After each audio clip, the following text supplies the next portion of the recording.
आज जो है हम लोग बीएससी फर्स्ट सेमेस्टर में जू 101 में एपी कल्चर पढ़ेंगे और बेसिक एग्रीकल्चर स्टडी हम लोग देखेंगे। एपी कल्चर का मधुमक्खी पालन जिसको कहते हैं।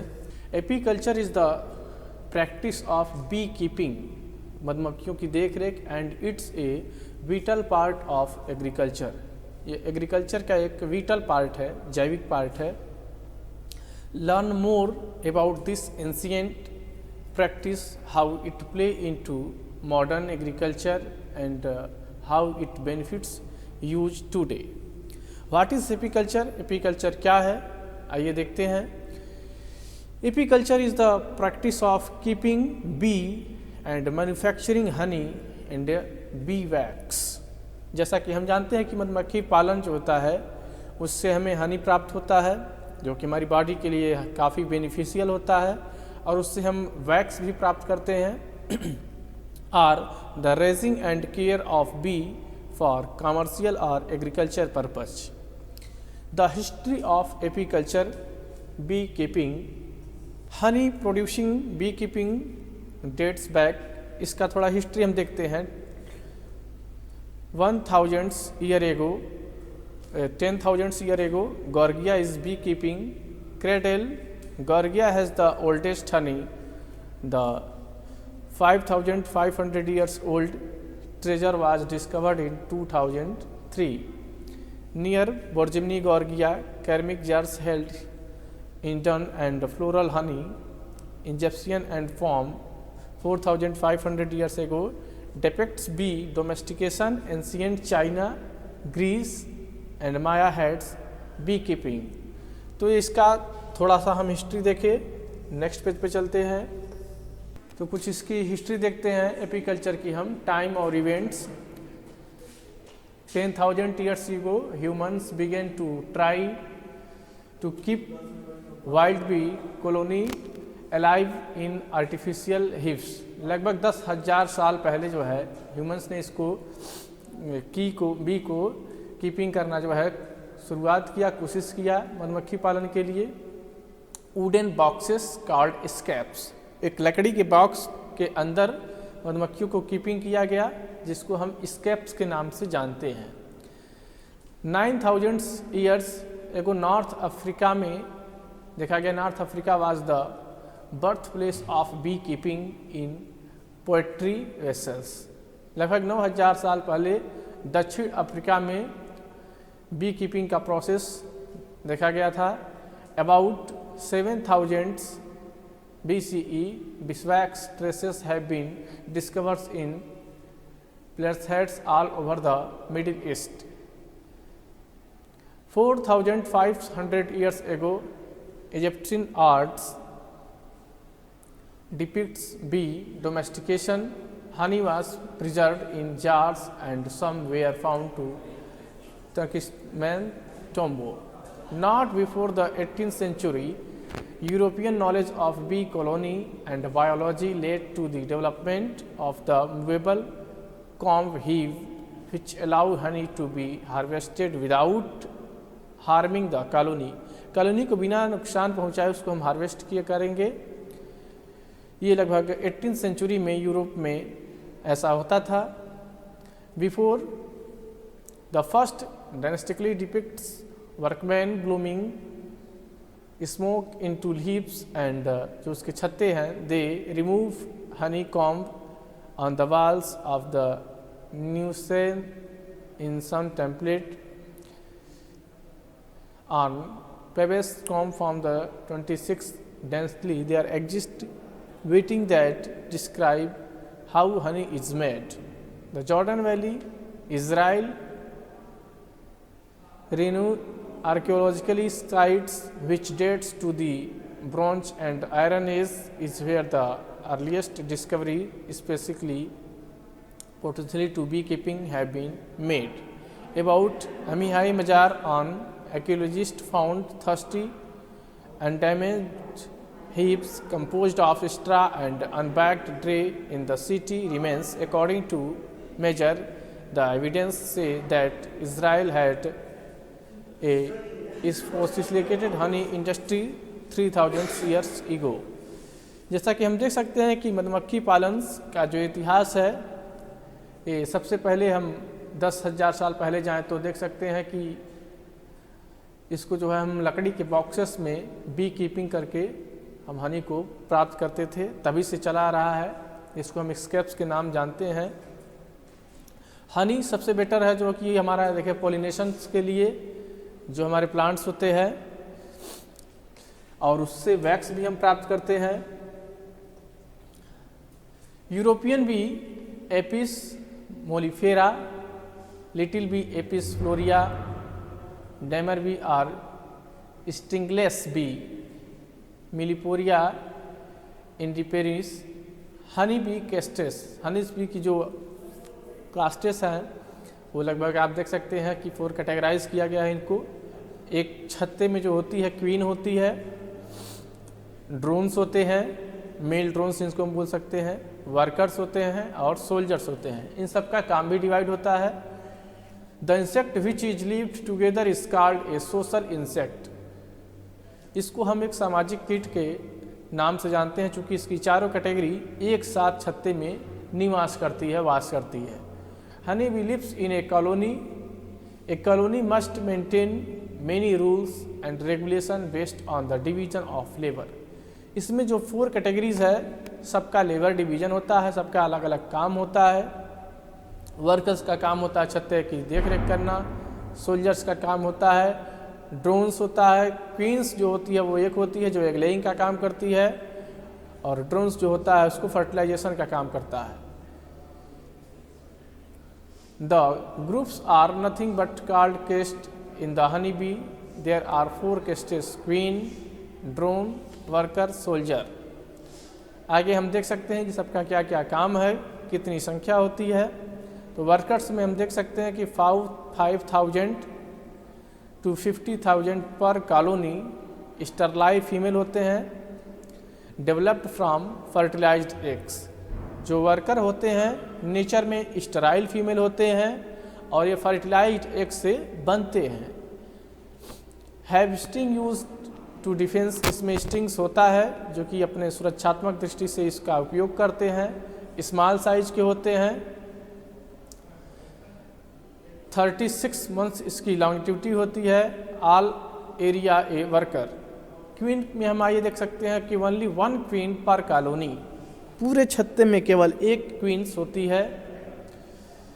Mother of the colony, sexual female, developed from fertilised eggs.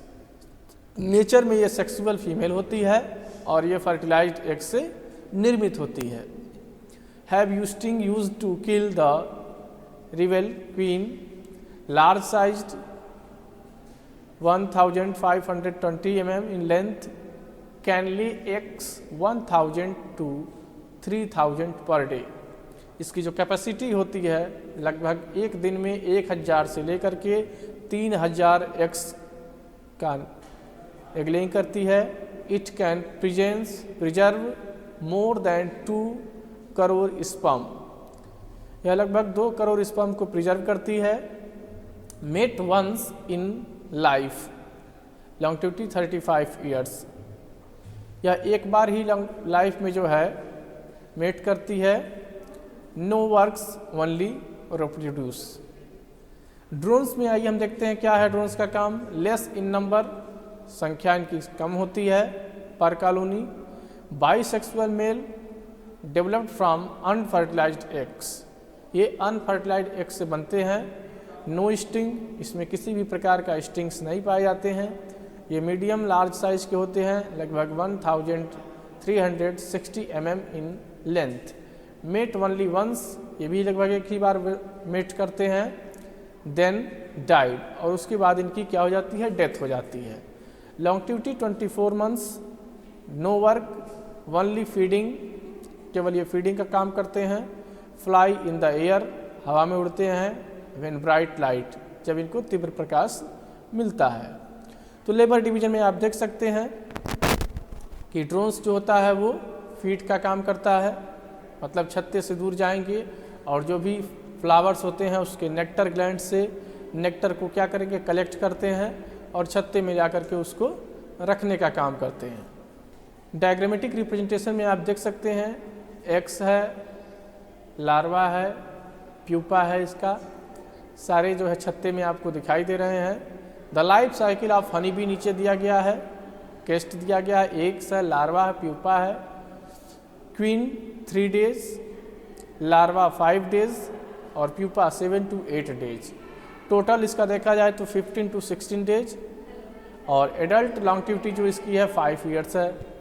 Drone का आइए देखते हैं। ड्रोन्स में जो है 3 डेज है एक्स, लार्वा बनता है 4 to 5 डेज में, प्यूपा का निर्माण लगभग 11 to 20 डेज में होता है और टोटल देखा जाए इसका लाइफ स्पान तो 18 to 20 डेज है और एडल्ट लॉन्गिविटी इसकी 2 to 4 मंथ है। वर्कर का लिख सकते हैं तो एक जो है 3 डेज में और लार्वा इसका 5 to 7 डेज में बनता है, प्यूपा का निर्माण इसका 13 to 14 डेज में होता है और टोटल देखा जाए तो 21 to 40 डेज टाइम टेकन लेता है और एडल्ट लॉन्गिविटी इसकी 3 to 6 मंथ होती है। ये आपका लाइफ साइकिल होती है हनी बी का। नीचे लिखा है importance of apiculture and B keeping.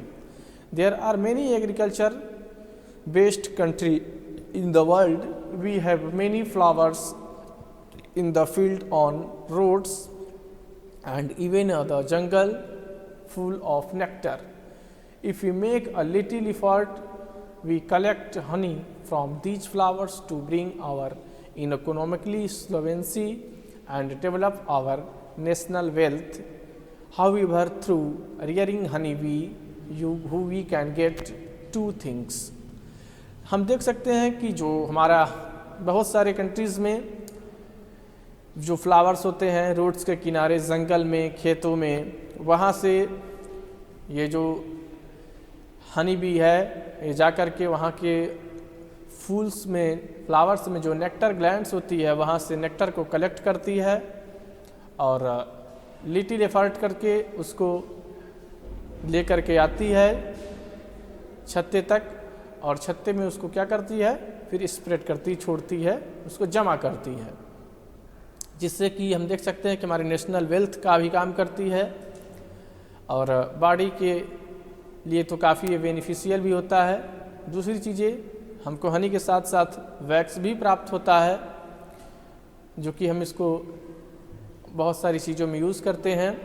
Use of honey का यूज़ जैसे हम देख सकते हैं, स्प्रिंकली honey has many uses and benefits are follows. Use as food, about 18 chemicals constituents identified in honey have high food value.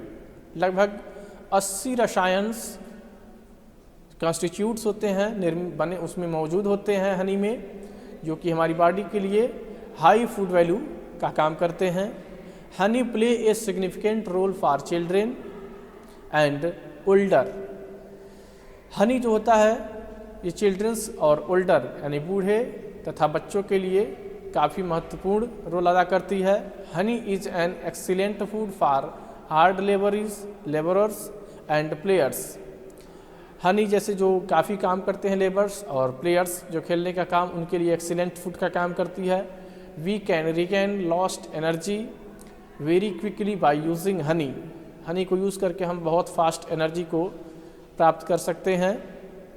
Honey helps reduce constipation, bloating and gas. जैसा कि हम देख सकते हैं कि हनी जो है कॉन्स्टिपिकेशन, ब्लोटिंग और गैस को क्या करती है, कम करने का काम करती है। सब्स्टिट्यूटिंग रा Honey for white sugar cane help in weight management. रा हनी वाइट शुगर के लिए हम देख सकते हैं कि ये हमारे वेट को मैनेज करने के लिए काम करता है। यूज़ एज मेडिसिन्स के रूप में हम हनी का इस्तेमाल देख सकते हैं। Consumption of raw honey can reduce the risk of developing diabetes and supports the effect of diabetes medication. हम देख सकते हैं कि जो डायबिटीज़ के मरीज़ होते हैं, यदि उसको हम रॉ हनी को यूज़ करें तो उसमें उतना ज़्यादा शुगर बढ़ने का चांसेस भी नहीं होता है और बॉडी के लिए वो शुगर में भी हम इसको इस्तेमाल कर सकते हैं। तो इसका काफ़ी इम्पोर्टेंस है डायबिटीज़ पेशेंट के लिए। It can helps reduce cholesterol and decrease coronary artery disease risk. बहुत इम्पॉर्टेंट चीज़ें हैं, देख सकते हैं कि हमारा जो हनी होता है यह बॉडी में कोलेस्ट्रॉल की मात्रा को कम करने का काम करता है और साथ साथ जो कोरोनरी आर्टरी की डिजीज़ है, रिस्क है, उसको भी कम करने का काम कर सकता है, जिसकी वजह से हमको हार्ट अटैक के चांसेस काफ़ी देखने के लिए मिलते हैं कोलेस्ट्रॉल की भी वजह से और कोरोनरी आर्टरी में डिजीज़ की भी वजह से। चूँकि कोरोनरी आर्टरी एक ऐसी आर्टरी है जो only blood supply for heart, केवल हार्ट को ब्लड सप्लाई करने का काम करती है, इसलिए उसमें यदि कोई डिजीज़ होती है, रुकावट होता है, तो उससे हार्ट को ही जब नहीं ब्लड मिलेगा तो हार्ट अटैक के चांसेज होते हैं। तो इतना बड़ा हमारा हनी का यूज़ होता है बॉडी में। Next, raw honey makes the brain function optimally by strengthening the heart and improving blood circulation. Raw honey जो होता है वो ब्रेन के फंक्शंस के लिए काफ़ी इम्पोर्टेंट होता है और स्ट्रेंथ के लिए हार्ट के भी काफ़ी ज़्यादा इम्प्रूवमेंट का काम करता है, ब्लड सर्कुलेशन में काफ़ी इम्पोर्टेंट रखता है। Raw honey can help reduce seasonal allergy if sourced locally. The consumption of honey promotes beneficially antioxidants agent, stimulates antibody and combats harmful microbial activity.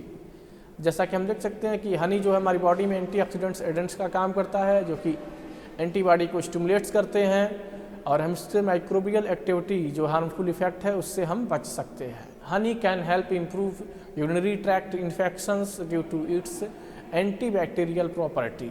Honey में एंटीबैक्टीरियल प्रॉपर्टी होती है जिसकी वजह से हम अपने यूरिनरी ट्रैक्ट इन्फेक्शंस को इम्प्रूव कर सकते हैं। यूज एज कॉस्मेटिक्स के रूप में भी हम इसका इस्तेमाल करते हैं। जैसा कि हम देख सकते हैं, we can use it as an affordable face cleaner to fight ants and is gentle on sensitive all skin types. A spoonful of raw honey mixed with olive oil and a squeeze of lemon works as a hydrating lotion. हम इससे hydrating lotions बना सकते हैं।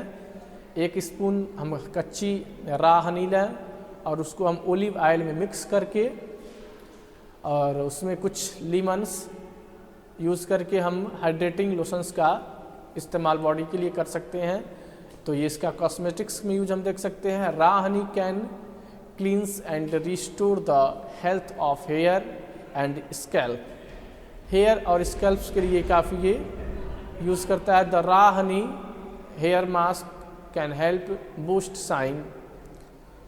ये हमारे hair के लिए भी काफ़ी ज़्यादा इम्पोर्टेंट होता है कॉस्मेटिक्स में। इन एग्रीकल्चर में हम देख सकते हैं honey bee play a significant role in agriculture by pollinations. जैसा कि हम जानते हैं कि पोलिनेशंस में भी इसका काफ़ी ज़्यादा रोल होता है, जिससे हमारा फ्लावर्स में पोलिनेशन के थ्रू सीड फॉर्मेशन होता है। Solve the unemployment problem.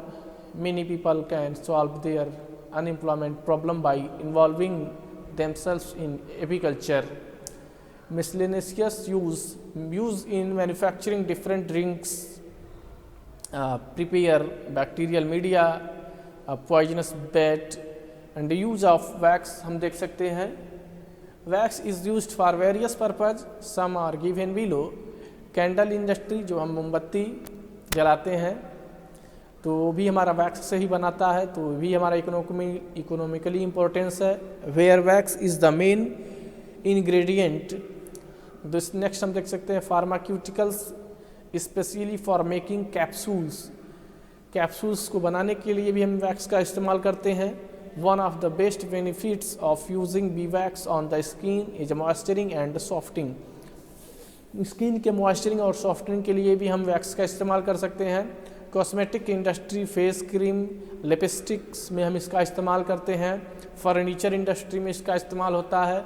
Use for making electric insulators में हम इसका इस्तेमाल होता है। तो जैसा कि हम इतना देख सकते हैं कि हनी का हमारे डे टू लाइफ में काफ़ी यूज़ है, हेल्थ के भी पर्पज़ से और इकोनॉमिकली इंडस्ट्रियल पर्पज़ से। लाइफ स्पान इसका देखा, कैस्टेस देखे। तो इसी के साथ हमारा एपीकल्चर समाप्त होता है। Thank you very much everyone.